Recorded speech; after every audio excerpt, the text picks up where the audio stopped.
রাজ্যে liver transplant করার জন্য মোহন ফাউন্ডেশনের সঙ্গে মৌ স্বাক্ষর করতে যাচ্ছে রাজ্য সরকার। এছাড়া রাজ্যের প্রতিটি জেলায় ট্রমা সেন্টার খোলার ব্যাপারেও প্রয়োজনীয় উদ্যোগ নেওয়া হয়েছে বলেছেন মুখ্যমন্ত্রী অধ্যাপক ডাক্তার মানিক সাহা। আজ রাজধানীর একটি বেসরকারি হাসপাতালে আধুনিক প্রযুক্ত সম্পন্ন ক্যান্সার ইউনিটের উদ্বোধন করে তিনি ভাষণ দিচ্ছিলেন। মুখ্যমন্ত্রী বলেন, বর্তমানে রাজ্যের ডেন্টাল কলেজের আসন সংখ্যা 63 থেকে বাড়িয়ে 100 করার পরিকল্পনা রয়েছে।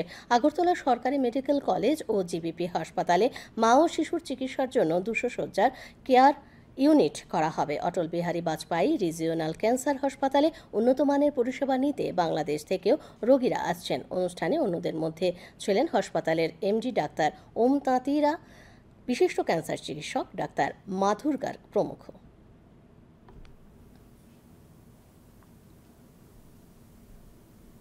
আগে বলা হতো ক্যান্সার হ্যাভ নো আনসার, কিন্তু এখন আধুনিক যুগে বিজ্ঞানের অগ্রগতির সাথে সাথে যদি ঠিক সময়ে ক্যান্সার ডিটেকশন হয় তাহলেও তার আনসার আছে।